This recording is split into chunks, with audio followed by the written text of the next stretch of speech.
proceso de tensión. Si pensamos, por ejemplo, en la obra del maestro Guayasamín, vemos que su obra viene de la tensión de choques culturales, choques entre la historia, choques de ciertos eventos históricos, y él logra extraer su creatividad a través de contemplar y mostrarnos diferentes tipos de tensiones. Y yo creo que un lugar de trabajo tiene que ser un poco como el boxeo, ¿no?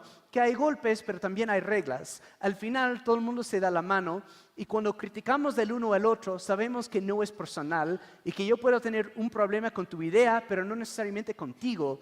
Y yo creo que de la honestidad sale la creatividad, porque cuando somos vulnerables, cuando somos honestos, estamos más dispuestos a expresar las ideas más profundas que tenemos, ¿no? Entonces yo creo que un excelente lugar de trabajo tiene que aprender a cómo gestionar esa tensión para usarle para el beneficio de la creatividad sin que perjudique el ambiente de trabajo. ¿Y por qué todo esto es importante? Porque al final las dictaduras nunca sobreviven, ¿no? Las dictaduras tienen una corta plazo de vida y la sobreburocracia es igual de peligrosa en el sector privado que en el sector público. Por más que nos quejamos de los trámites que tenemos que hacer en el registro civil muchas veces es mucho más eficiente que muchas de las empresas con que nosotros tratamos todos los días en el sector privado, ¿no? Entonces, nosotros tenemos que pensar que las empresas en general no mueren por ser asesinados, las empresas no son matadas, en general las empresas se suicidan. Y las empresas se suicidan porque no están dispuestos a reconocer o de ver los pasos de cambio que se están dando tanto en el mercado como en la sociedad. Entonces, nosotros como gerentes tenemos una responsabilidad aquí, que es primero reconocer que el futuro ya está aquí, o como dijo el autor William Gibson, el futuro ya está aquí, sino desigualmente repartido. Y segundo, como gerentes, nosotros tenemos que llevar nuestras empresas hacia el futuro digital, y tenemos que llevar el futuro hacia nuestras empresas. Muchas gracias.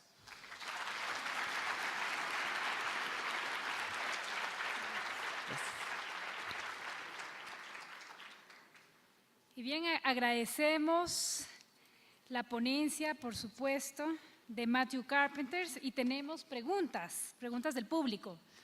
¿Por qué en el Ecuador los gerentes de mercadeo prefieren los medios tradicionales a los digitales? Ha de haber dicho alguna tontera.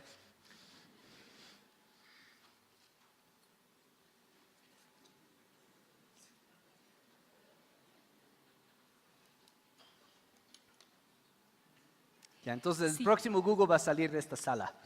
Perfecto. Siguiente pregunta. ¿Vamos a reemplazar al 100% al diario, la televisión y la radio por medios digitales y cuándo? No creo.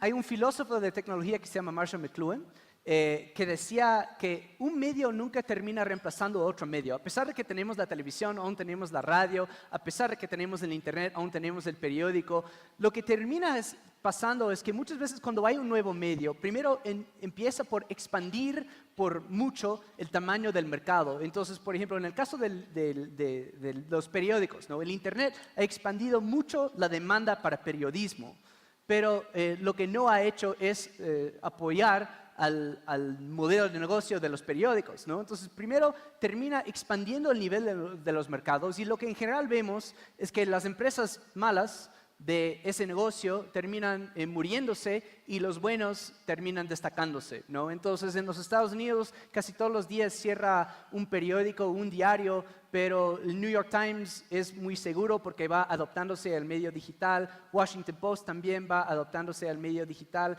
Entonces, sí va a haber transformación, pero un medio no necesariamente mata a otro medio.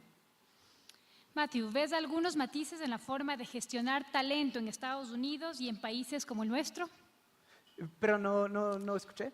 Si ves algunos matices en la forma de gestionar talento en Estados Unidos y en países como el nuestro. Sí, es una muy buena pregunta. Mi experiencia es un poco sesgada por el hecho de que trabajé en Silicon Valley. Es muy distinto hasta al resto de los Estados Unidos, ¿no? Yo creo que hay algo natural que nosotros, los gringos, tendemos a planear mucho, tendemos a vivir en el futuro y siempre estar pensando 3 o 6 meses adelante, mientras aquí en el país muchas veces es sobre el momento, qué está pasando en el momento y cómo podemos reaccionar sobre lo que está pasando aquí. Yo creo que poco a poco esta cultura que vemos en empresas como Google se está filtrando a las otras empresas en los Estados Unidos y poco a poco estas ideas que antes eran revolucionarias se están volviendo lógica común. Pero sí hay diferencias, sí hay matices, pero no significa que tenemos que ser prisioneros de esas ideas o de esos matices. Y la última pregunta, ¿cuáles consideras son los motivos por los cuales las ventas online no han despegado en Ecuador? La gente compra en Amazon con frecuencia y muy poco en... ¿Cuánto tiempo tenemos?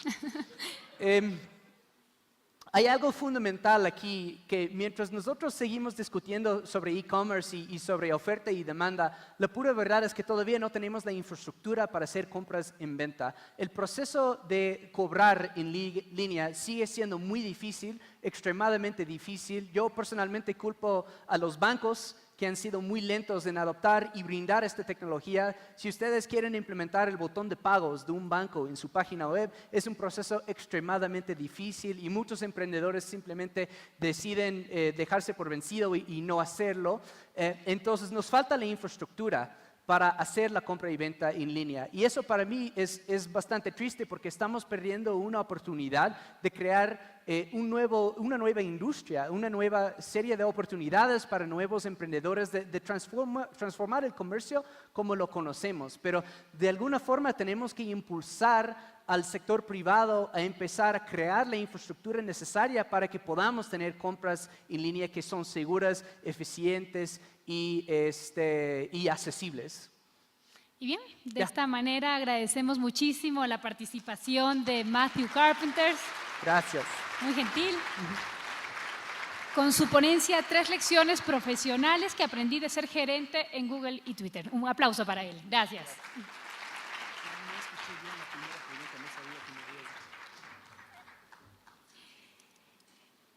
Les agradecemos, por favor, al público presente llenar las encuestas de satisfacción ubicadas en cada uno de sus puestos. Y a continuación, para finalizar, tengo el gusto de presentar a Jürgen Klarik, Master Coach para equipos de CEOs de importantes multinacionales, conferencista experto en neuroinnovación con su ponencia Hackeando el Sistema Educativo. Un aplauso para él, por favor.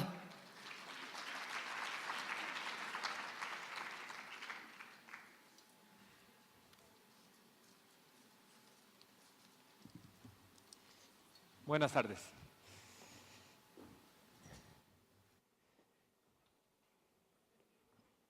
A todos nos llega el momento donde nos cansamos de algunas cosas que en el pasado no nos cansaban. Como por ejemplo, subirte y tomar un vuelo a las 5 de la mañana, ¿no? Despertarse a las 3, correr al aeropuerto. Son cosas que cuando tú tienes 20, 25, 30 años, lo haces y no te quejas tanto, ¿no? Pero cuando empiezas a entrar a los 45, a los 50, seguramente no puedes ya hacerlo o no quieres hacerlo. Y empiezas a negarte a hacer muchas cosas que en el pasado las hacías con mucho gusto y dices, me cansé de perseguir aviones a las 5 de la mañana. Pero en mi caso particular, además de que me cansé de perseguir aviones a las 5 de la mañana, me cansé de algo un poquito más trascendente que eso. Me cansé de perseguir los dólares. Yo empecé a trabajar a los 18 años y por la educación y por los ambientes donde me he criado y en los países que he vivido, pues estaba consciente o subconscientemente diseñado para perseguir los dólares. Y más de uno dentro de ese salón seguramente está programado para esto. Y cuando uno llega a una edad y empieza a llenarse la cabeza de canas, uno dice, hagamos algo diferente. Hagamos algo diferente que sea un poquito más trascendente que perseguir los dólares. Y llegué a la conclusión que yo tenía que hacer algo por toda la gente que me había ayudado, por toda la gente que me había seguido. Soy una persona que me siguen más de 100,000 personas en los medios sociales. Ellos dicen todos los días que yo los he ayudado mucho, pero yo creo que ellos me han ayudado 3 veces más. Entonces llegué a la conclusión que yo tenía que realmente empoderarme y ayudar a la gente. Entonces, como mucha gente que empieza a entrar a los 50 años decide hacer una fundación, ayudar a la gente, yo empecé a investigar qué estaba pasando y en medio de la investigación pasaron 2 hechos específicos.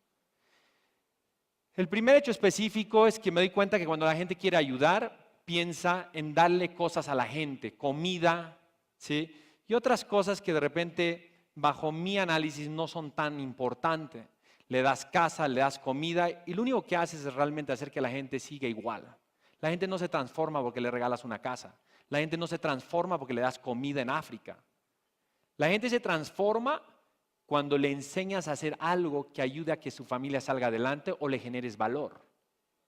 Entonces me empezó a impactar que en Latinoamérica, no sé si saben ustedes, el 30% de las fundaciones que existen hoy en Latinoamérica se dedican a regalar techo, a regalar comida o a cuidar perros. Y eso es algo que me impactó muchísimo, que dije, habiendo tantos problemas en nuestra tierra, ¿por qué estamos tan enfocados a cuidar a los perros? Si vaya que hay cantidad y miles y millones de latinoamericanos que viven peor que un perro.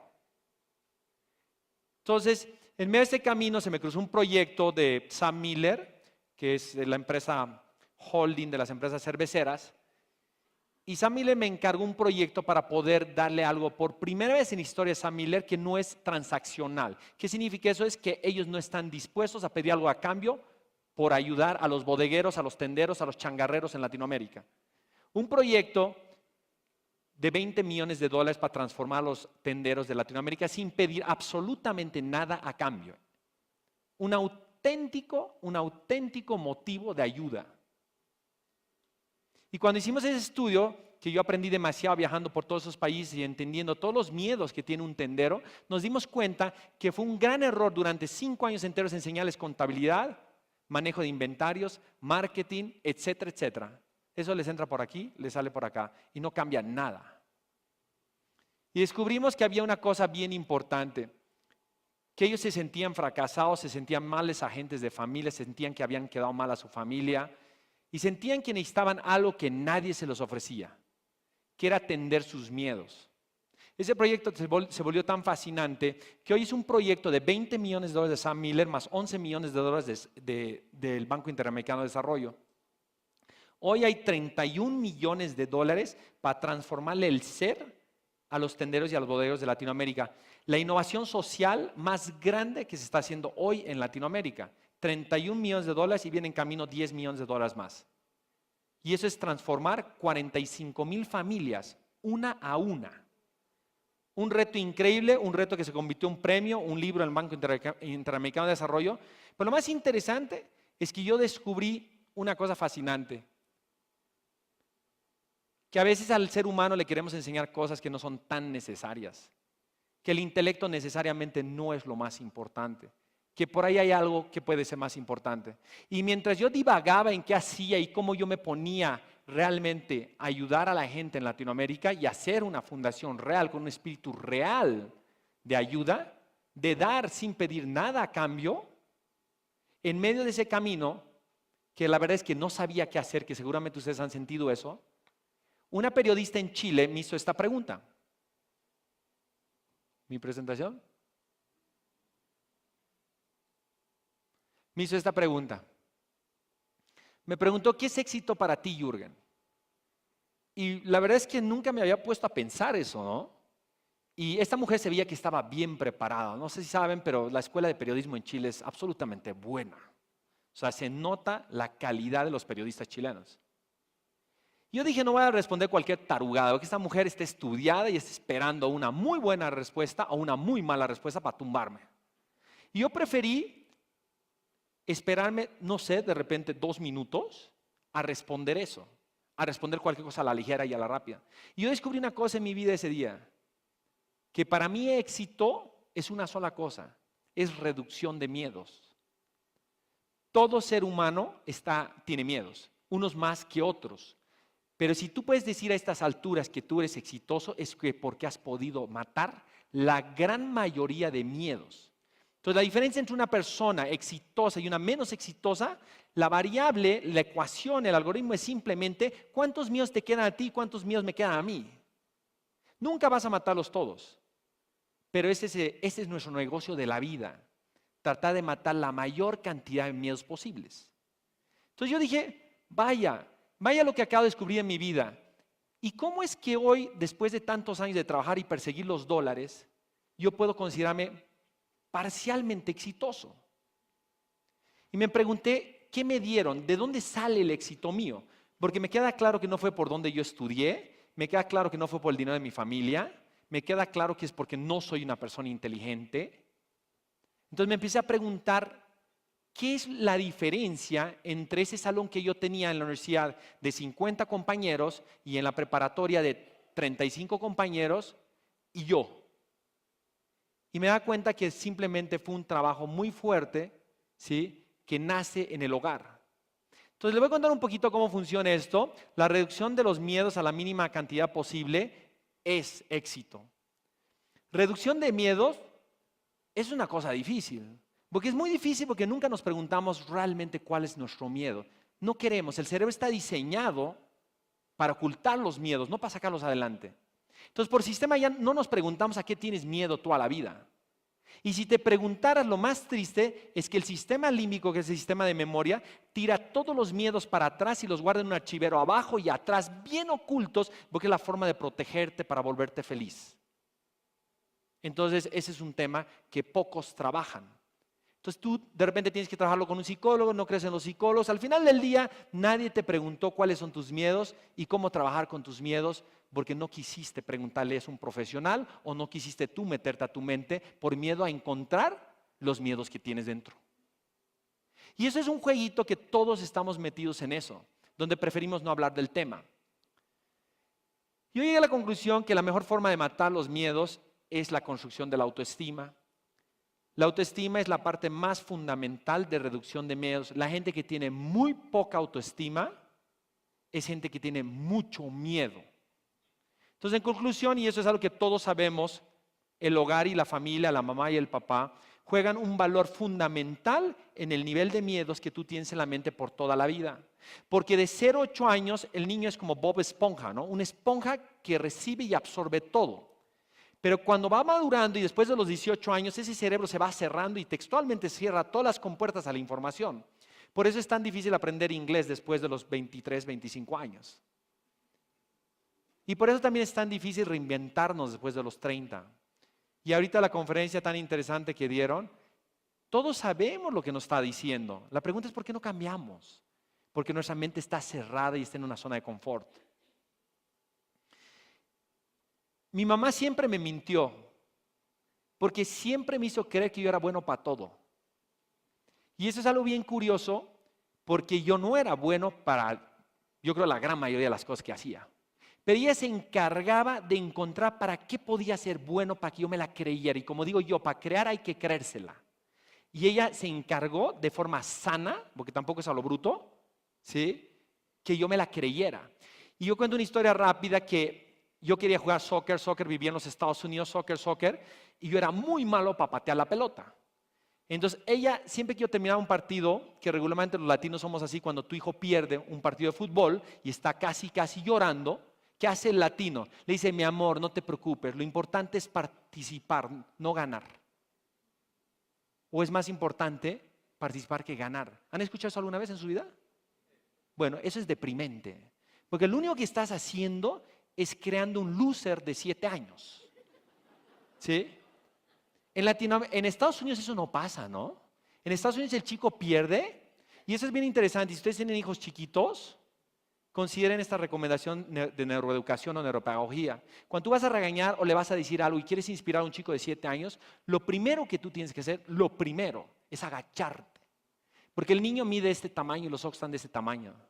Tú te agachas y empiezas a hablar de frente, no de arriba para abajo. Eso hace que su cerebro se prenda 3 veces más para que te entienda y se inspire. Y nunca le dices que jugar es lo más importante, porque él se la va a creer que lo más importante es jugar y no ganar y lo vas a hacer un perdedor. Le dices que él tiene que entrenar más duro y él puede ser el mejor jugador. Ahora vamos a ponerle que pues en el caso mío, pues mi mamá me decía eso por años y ni así que podía ser yo bueno, pero yo entrenaba durísimo, pero bueno, yo decía que tenía una pata chueca, ¿no? Cuando ella se dio cuenta que yo era caso perdido ya en el fútbol y yo iba a empezar a descubrir que yo era re malo para el fútbol, mi mamá un día llegó conmigo y me dijo, mi amor, te tengo una super idea, ¿te gustaría ser equitador? Y le dije, ¿caballos, mamá? Sí, ¿por qué? Eso es hermoso. Quisiera que te vuelvas equitador porque eso te va a gustar seguramente mucho. Intentemos. Yo le dije, vamos, intentemos. Tampoco era tan bueno, ¿no? Pero mi mamá se encargó de comprarme el mejor caballo para probablemente sentir que su hijo y yo sentir que yo era bueno. Y yo me volví campeón boliviano de equitación 2 veces. Queda la duda si era por mí o por el caballo, ¿no? Sí, probablemente era por el caballo, ¿no? Pues eso es lo más interesante, es que ella jugaba el juego de hacerme creer que yo podía. Y yo me la creía. Y un día brinqué 1,92 m, no, 1,92 m de altura en un caballo. Cuando uno ve un obstáculo de 1,92 m y dices, voy a saltarlo, cuando uno se dedica a entrenar caballos, a domar caballos de hipódromo para volverlos de salto, para venderlos, y uno se cae al piso 5 veces al día, al lodo, y te tienes que volver a parar, nace algo en tu mente que se llama coraje. Lo que muchos latinos no tenemos porque no somos deportistas profesionales. Y el concepto de coraje es un concepto que existe en la mente de todo ser humano. El problema es que no sabemos cómo sacárselo al ser humano, porque no nos han educado. La mejor forma de sacar el coraje es que te apasiones y tengas retos. Entonces, si tú no tienes coraje hoy o tu hijo no tiene coraje hoy, cámbialo, que no haga eso. Que descubra él dónde está la pasión y el coraje en su mente. Y para mí el coraje no era vender caballos caros o hacer caballos de salto para ganarme $10,000. Mi coraje es que si el caballo me tumbaba, ¿sí? Yo me quería volver a subir porque yo sabía que a la 10ª vez el caballo iba a estar feliz conmigo encima. Y esa fue mi vida durante muchos años, domar y hacer caballos de salto, ¿no? Entonces, el aprendizaje fue demasiado interesante, pero yo creo que ella se encargó de darme algo que se llama autoestima. El 80% de los latinos no tuvieron la suerte de tener en casa maestros del ser. El ser es algo maravilloso y es algo demasiado poderoso. Es mucho más poderoso tener un maestro del ser que ir a estudiar a Harvard. Se los digo por mucho. Yo tengo muchos amigos que han tenido la suerte de estudiar en Harvard y son más infelices de lo que se pueden imaginar, ¿no? En Harvard te pueden enseñar todo menos a cómo ser feliz. Bueno, intentaron el año pasado y se volvió la electiva número 1, pero este señor fue tanto el éxito de su electiva que él cree que te puede enseñar a ser feliz, que se salió y puso un instituto propio, ¿no? Pero ¿cómo pueden creer que Harvard lleva 50, 60, 70 años y nunca se había preocupado de darle lo más importante a todos sus estudiantes y futuros líderes? Autoestima, reducción de miedos y ser. Y es ahí cuando yo entiendo estas cosas, digo, ¿sabes qué? La suerte sí existe, porque siempre he querido creer que la suerte no existe. Me educaron así, me dijeron, Jürgen, la suerte no existe. Si tú trabajas duro, eres inteligente, siempre vas a ser exitoso. Y yo siempre me la creí hasta hace 4 años atrás que hice esos estudios antropológicos y neurocientíficos. Y llegué a la conclusión, y después de predicar absolutamente en conferencias públicas, en videos que al día de hoy siguen en YouTube, yo decía, la suerte no existe. Pero hay solamente un hecho en tu vida, un hecho, que demuestra que la suerte sí existe. Y la suerte es dónde naciste y de quién naciste. Ninguno de ustedes, ninguno, puede escoger quién va a ser su mamá. Ninguno. O alguien escogió aquí quién iba a ser su mamá. No. ¿Ok? Y hay gente con mucha suerte que a falta de tener una gran mamá tiene un gran papá. Pero ¿saben qué es lo más triste de esto? Que la gran mayoría de los latinoamericanos no tenemos papás que son coaches, que son inspiradores, que son docentes del ser. ¿No saben qué increíble era? Cada vez que yo me quejé, yo viví con mi familia hasta los 18 años, pero toda queja que hice en mi vida, en el país más quejumbroso del planeta que se llama Bolivia, en el único país donde nos han hecho una canción que se llama El Lamento Boliviano. 18 años escuchando gente lamentándose. Cada vez que yo me lamentaba y me quejaba, mi mamá me decía, déjate de quejar. Mejor solucionemos el problema. Y esos mensajitos tan insignificantes en mi vida me convirtieron en el tipo más optimista y menos quejumbroso del mundo. Pero si tu mamá y tu papá no te enseñaron eso, es una tristeza porque ese puro aprendizaje es transformador en tu vida. Especialmente en Latinoamérica, que somos tan buenos para quejarnos del gobierno, del presidente, que no tenemos carreteras, no tenemos salidas, todo es carísimo, no hay gente, la población es pequeña en Ecuador. Todas las excusas del mundo las tienes para volverte una persona mediocre. Entonces lo fascinante de esto es, yo me dije, bueno, yo tuve la suerte de tener esos papás. Y eso es suerte, no es nada más que suerte. Y cuando me meto a estudiar estudios antropológicos y me doy cuenta que la gran mayoría de la gente en Latinoamérica no tuvo esa suerte, me pregunto, ¿qué puedo hacer yo por esa gente que no tuvo esa suerte de tener sus papás? Entonces, yo me pregunto primero y me empiezo a asustar como padre de familia. Estos son mis dos hijos, Alejandra y Daniela, 16 y 15 años. Ellos viven en esa isla, enfrente de Miami, se llama Key Biscayne. Estudian en un colegio que se llama K8, ¿sí? Es el número 1 del distrito y es el número 20 de la Florida y el número 12 de los Estados Unidos. Mis hijos estudian en Key Biscayne. Pero yo me empecé a preguntar, ¿qué les están enseñando? Algo que pocos padres nos hacemos la pregunta, ¿no? Porque yo no me la había hecho con esa profundidad hasta hace 2 años, solamente 2 años. Eso significa que mis hijos durante 10 años, 12 años, yo no sabía exactamente qué les estaban enseñando. Entonces me metí a ver qué les enseñan y me di cuenta que les enseñan todo lo que yo creo que es lo más insignificante para la vida. Y entro en shock.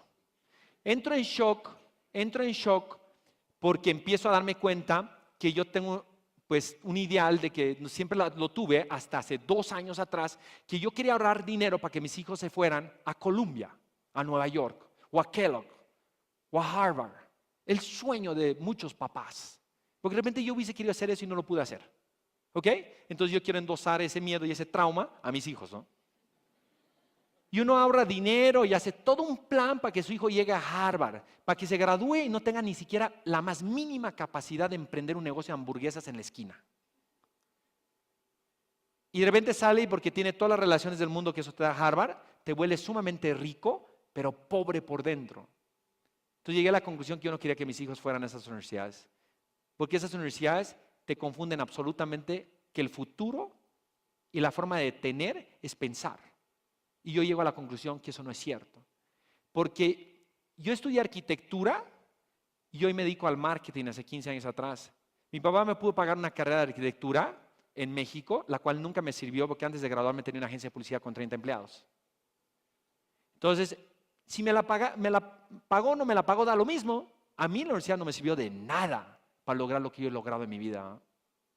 Entonces, cuando uno tiene 44 años y te preguntas, ¿qué ha hecho que tú llegues a una posición un poquito privilegiada? Y te das cuenta que el sistema no te ayudó y que tus hijos van directito a estrellarse a un problema de esos, el problema es muy serio. Las universidades no te enseñan a ser positivos, altruistas, prósperos, puntuales, líderes, creativos, recursivos, optimistas, apasionados. No te enseñan a ser feliz. Ser feliz es un gran negocio. Las matemáticas, lo único que han hecho, le han servido a varios ingenieros que hacen edificios y otras cosas, pero han matado el corazón a miles y miles de jóvenes. ¿Cuántos de ustedes se han sentido una mierda de persona cuando reprobaron matemáticas? ¿Cuántos de ustedes su autoestima se fue a la mierda cuando reprobaron matemáticas? Bueno, como yo sé que esto funciona, yo trabajo todo el día para la autoestima de mis hijos. Esta es mi hija de 14 años dibujando y pintando. Pero este es el símbolo de una maestra que le dice que ella no sirve para nada porque reprobó matemáticas. Y acaba con todo el proceso de autoestima de 2 años en un día. Siendo que esta niña ojalá nunca vea matemáticas porque me queda claro que ella no las necesita para ser una increíble, espectacular artista. Ahora, si tú quieres ser ingeniero, pues no sé, ok, listo, estudia matemáticas, pero las matemáticas no le sirven a todo el mundo. Lo que yo no entiendo es por qué se tiene que creer que en el sistema educativo todos somos iguales, si somos tan distintos todos. A mí las matemáticas no me sirven para nada, y para lo que necesito las matemáticas tengo $10 para comprarme una calculadora y se acabó. No necesito más. Pensar bien para lograr es lo que nos han hecho creer en los sistemas educativos. Tener para hacer, ¿no? Entonces, si tienes mucho dinero, la logras, ¿no? Eres aceptado socialmente y todo. ¿Saben qué? Esa es una mentira impresionante y estamos todos en la mentira. Y el que ha hecho que toda esta mentira se crea es el sistema educativo. El sistema educativo es la cosa más patética y la cosa más deprimente que tiene la humanidad hoy. El problema número uno de la humanidad ni es el hambre, ni son las enfermedades, ni es la diabetes, ni nada de eso. El problema número uno del mundo es la educación. La educación es una basura. Es una basura en los Estados Unidos, es una basura en Europa, es una basura en Latinoamérica. Están matando los corazones de nuestros hijos y hoy nuestros hijos no les hace ningún sentido ir a la universidad porque saben ellos que aprenden más en YouTube que en la propia universidad. Y eso es terrible, porque cuando tú matas el sueño universitario de un joven, haces un daño impresionante a una juventud y una generación. Tener dinero no necesariamente te hace feliz, eso ha sido un engaño, pero en ese sistema ser feliz sin dinero es muy complicado. Entonces nosotros hicimos un estudio para ver a miles de empresarios realmente qué los hace al final del día, además de hacerse ricos, los hace realmente líderes y felices y prósperos, que es lo más importante, que es más grande que el mismo dinero. ¿Y saben qué es? Es el ser, ¿no? No es el intelecto. No es el intelecto y es algo que tenemos que entender. Y el sistema educativo hace creerle a estos países que tenemos que darle más ciencia y más matemáticas a la gente para salir adelante. Eso no es cierto, eso es una mentira, ese es un negocio. En el actual sistema educativo es prácticamente idéntico hace 2 siglos. O sea, hoy ellos, en un sistema creado en un mundo distinto, con necesidades distintas. El mundo es tan diferente en los últimos 200 años como no se pueden imaginar. El sistema educativo sigue siendo el mismo. El sistema educativo es eso, ¿no? Y por eso llegué a la conclusión que yo quiero hackear el sistema educativo. Se está acabando el tiempo. Pues les cuento rápido. Hackear significa la acción de explorar, buscar los límites de un código a una máquina. El sistema educativo es una máquina que hay que romperla. Hay que descubrirle el código y hay que transformarlo. Está haciendo demasiado daño. Estos son nuestros laboratorios científicos, estos son mis científicos. Y todos mis científicos que se dedican hoy al neuromarketing, se dedican hoy a hacer algo un poquito más trascendente o mucho más trascendente que vender más. A estudiar cómo funciona la mente humana. Estos son los aparatos que utilizamos nosotros. Nosotros tenemos la tecnología que inventó DARPA, el que inventó el Internet. Y estos aparatos que fueron creados para la guerra de Irak, para entender los estados emocionales de los soldados y para entender cómo los astronautas deben dormir en la luna, ¿sí? Hoy los podemos usar para educación. Ese es mi equipo, tengo un equipo increíble, tengo más de 200 gente de neuromarketing, antropología, psicología, comunicación, sociólogos, son de ciencias sociales y biológicas, pero ellos aman el neuromarketing, pero la neuroeducación los vuelve locos. Entonces hoy hacen eso con más ganas. Pero como yo sé que ya no entiendo nada porque esto ha cambiado demasiado, yo me asocio con un chico que tiene 27 años, que es un hacker, y le digo, vamos a hackear el sistema. Y en solamente 2 años lo hackeamos el sistema. Está 4 meses abierto, hemos educado a 120,000 personas con un curso gratuito, terminado. Las falencias del sistema educativo son impresionantes, académicos inexpertos, matemáticas no nos harán felices, pésimos exámenes de vocación, desvalorización del título, costo excesivo, tiempo excesivo, no integran la neuroeducación, califican destruyendo la autoestima, gradúan gente sin experiencia y no creen en las competencias blancas. O sea, señores, esta lista cuando la dibujé eran 30, 40 cosas. O sea, yo me pregunto, ¿qué están haciendo bien? Y por eso recomiendo 5 cosas para terminar esta conferencia. La primera debemos cambiar el modelo educativo absolutamente, debemos fundamentar toda la estructura y todos los pensums y todo en el ser del ser humano. Si este es un banquito debe tener 3 patas, educación práctica, emprendimiento temprano y educación del ser. Pero educación del ser es la pata más fuerte de todas. Uno puede aprender a ser feliz, pero la universidad y el colegio no te enseñan cómo. La gente feliz vive más, gana más y se enferma menos, ¿no? ¿Sabías que solamente 1 de 129 latinoamericanos se considera feliz y próspero? Ese dato es deprimente, deprimente. Y estamos hablando de tantos problemas y nos olvidamos de la felicidad. Pero nadie la enseña, ¿no? Bueno, ahí está lo que les dije de Harvard, fue toda una locura, pero el profesor ya se fue, ¿no? Invitar a líderes a enseñar como expertos del sector, los invito a todos ustedes que se vuelvan docentes, ¿no? Hay que sacar de la academia a los académicos que nunca han tenido experiencia en nada y nunca han demostrado dar resultados. Los académicos que son sorprendentes son porque están al mismo tiempo una pata dentro de la academia y una pata en la empresa privada. El académico regularmente en Latinoamérica y en muchos países del mundo, el que se vuelve académico es porque ya quebró 2 negocios y siente que no sirve para hacer nada. Un académico hoy enseña marketing y en su vida ha hecho una campaña real. Un académico enseña publicidad y en su vida ha hecho una campaña publicitaria. Y nuestros hijos están estudiando con esa gente. ¿Por qué un profesional se volvió académico? ¿Sí? Por eso, porque no les fue bien. Las universidades están llenas de académicos totalmente con la autoestima en el piso, ganando poco dinero. ¿Y saben qué es lo más duro? Hoy los chicos no lo respetan. ¿Saben por qué? Cada vez que dan una clase, ellos están chateando y viendo en el Google el dato exacto y le dicen, usted no tiene razón, usted está retrasado, eso no es cierto. ¿Saben lo duro que es que a un docente le digan eso? Señores, hoy los líderes en el mundo, los grandes líderes, los que hablamos todos los días de ellos, no han terminado una carrera en la universidad. Hoy hay más éxito y prosperidad en las manos de gente que no ha estudiado que en los PhDs en los Estados Unidos.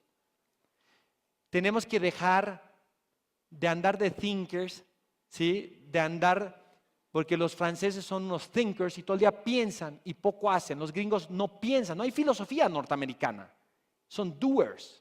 El que piensa en la universidad, no piensa el empresario. Pero nosotros somos románticos, somos lovers. Ni pensamos ni hacemos. Simplemente nos enamoramos de la vida, ¿no? Innovar la forma de enseñar con neuroeducación es el futuro. La palabra neuro y la palabra neurociencia está cambiando todos los sectores donde está entrando. Lean de neuroeconomía.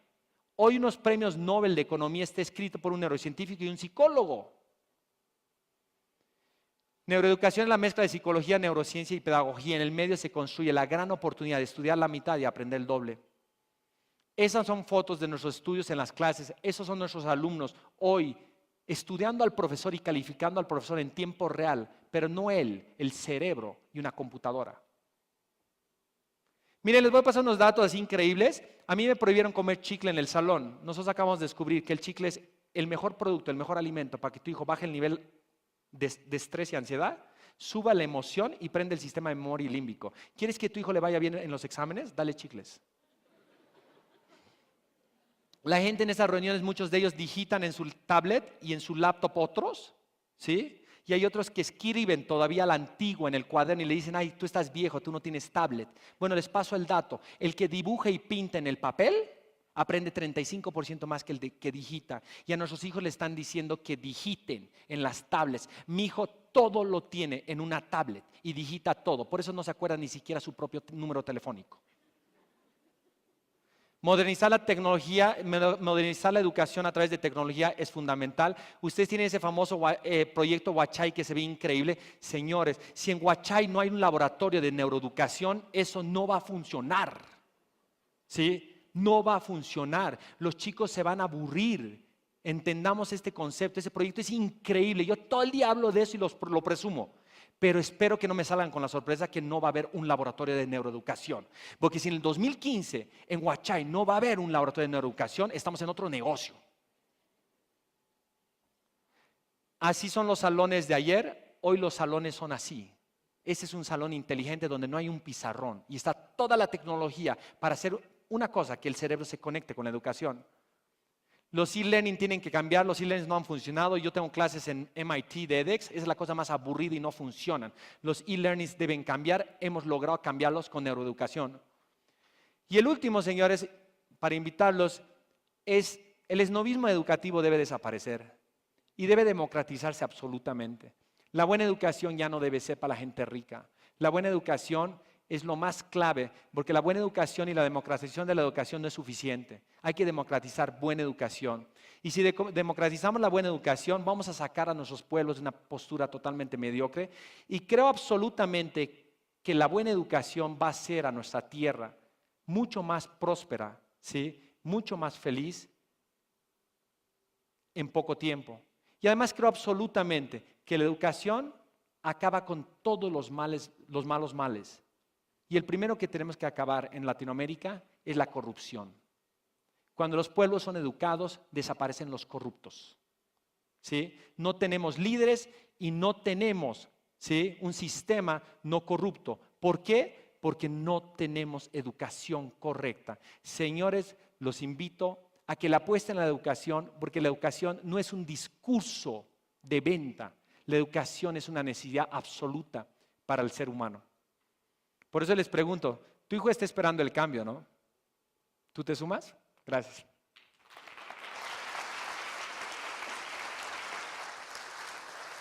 Jürgen, no te nos vayas muy lejos, tenemos una pregunta, por favor. Una pregunta del público, ¿cómo inspirar a una generación milenial que con tanta tecnología y economías dinámicas no creen en la suerte? No creen en la suerte. ¿Cómo inspirarlos? Los chicos aman estudiar con grandes docentes. Es lo mismo que nos pasaba a nosotros, ¿no? Tuvimos 20 docentes y te acuerdas de uno o dos, ¿no? Lo que debemos hacer es grandes docentes. Debemos reinventar a los académicos, debemos educar a los académicos, ¿no? Los chicos más que nunca necesitan inspiración, ¿no? Están vagando por el mundo, están sueltos, ¿no? Antes la inspiración nosotros, por ejemplo, la encontrábamos en muchas cosas, ¿no? Por ejemplo, las iglesias, la religión, ¿no? Hoy ellos no creen mucho en la iglesia y la religión, entonces no tienen de dónde agarrarse. ¿Y saben de dónde se están agarrando? De la educación. La educación es inspiradora y para ellos aprender cómo arreglar un carrito de golf en el YouTube es mágico. Para ellos aprender a hacer una app para el teléfono celular, ¿sí? En 10 horas en YouTube es espectacular. Por eso ellos aman YouTube y están metidos todo el tiempo ahí. Ahora, también hay una cosa bien dura, ¿no? Yo siempre esperaba que mi papá llegara en la noche, porque como era tan curioso yo, mi papá pues era el que me respondía a todas las preguntas. Mi diálogo y mi comunicación y mi conexión emocional con él era a través de la educación. ¿Saben qué es bien triste hoy? Nuestros hijos ya no nos preguntan, ¿no? ¿Y saben por qué no nos preguntan? Porque tienen Google. Y eso es terrible, porque hemos perdido una cosa poderosísima para inspirarlos. Señores, hay algo que tienen que entender. Hay 3 cosas que fidelizan al cerebro humano. Tú quieres fidelizar a un ser humano, tú quieres fidelizar a tus empleados, tú quieres fidelizar a quien quieras, tienes 3 cosas para darle, ¿sí? Lo primero es comida, así como los perritos, las croquetas. Comida. Por eso mamá siempre será la número 1, porque es la que te da la comida, ¿sí? La segunda es la guarida, cama seca, ¿sí? Normalmente esa guarida te la da papá o mamá. Y la tercera es educación. ¿Quién te enseña? Mamá enseña, pero fideliza más por el alimento que por la enseñanza. Pero papá y abuelo te fidelizan por la educación. Y eso es inspirador. La educación inspira, fideliza y transforma a la gente, ¿no? Perfecto, muchísimas gracias. Ahora sí despedimos Gracias. a Jürgen Klarik, experto en neuroinnovación con su ponencia Hackeando el Sistema Educativo. Y bien, una vez más hemos compartido tan importantes intervenciones que generan un aporte valioso. Les damos las gracias a todos ustedes por su participación. Y les recordamos que la Cumbre Empresarial es un evento de ecos, gracias a nuestro presentador oficial, Claro, a nuestros partners Banco Internacional, Yachay y la Superintendencia de Bancos del Ecuador y, por supuesto, a nuestros auspiciantes, el Telégrafo, Pacificar, DOS, Global Business Solutions, DAME, Multitrabajos, Keyport, Comefex, Universidad San Francisco de Quito y ADN Digital, con el apoyo del Ministerio de Industrias y Productividad. Muchísimas gracias a todos por su presencia, que tengan una muy buena tarde.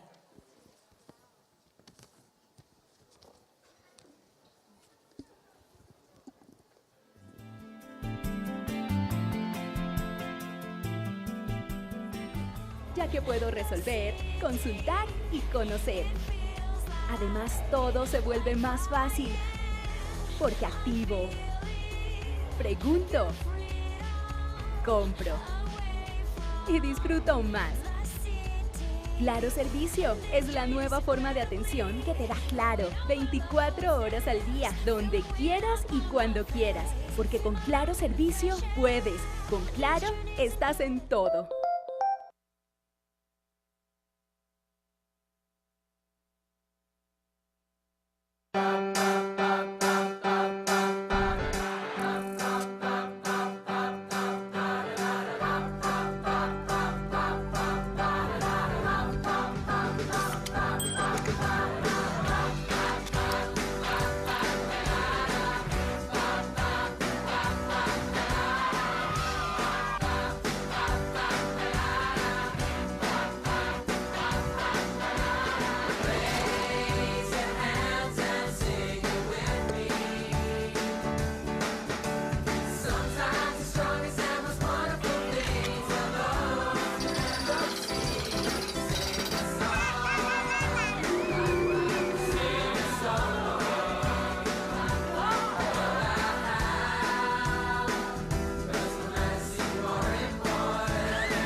from you.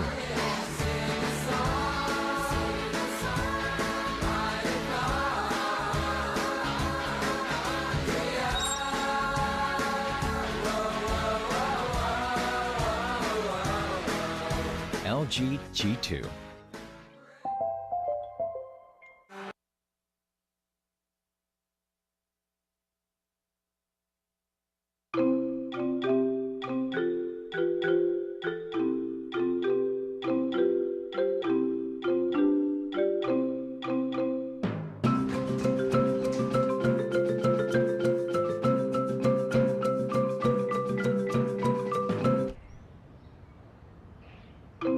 Todos queremos lo mismo, pero tú, ¿cómo lo quieres? Crédito productivo y mucho más para tu negocio. En el Banco Internacional tenemos todo para alcanzar lo que estás buscando. Llegas a los 40. Miras atrás y ves que las cosas las has hecho bien. Pero es inevitable preguntarse, ¿qué sigue? Te das cuenta de que puedes superarte a ti mismo. ¿Quieres ser más persona, más esposo, más retos, más logros, más historias? Seguro puedes sorprenderte y sorprender con todo lo que puedes lograr. ¿Qué es lo que sigue? Creo que mucho. Banco Internacional. Queremos ser más.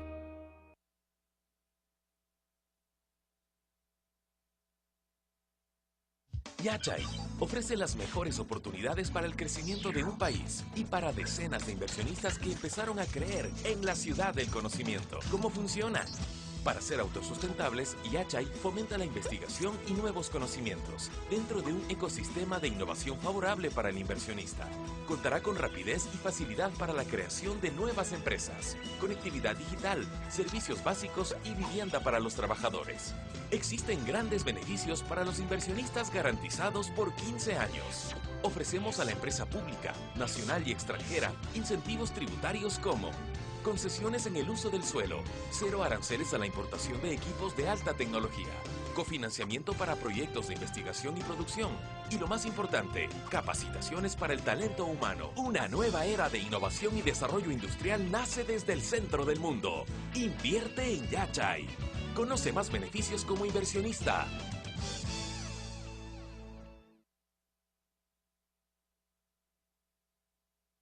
Felipe.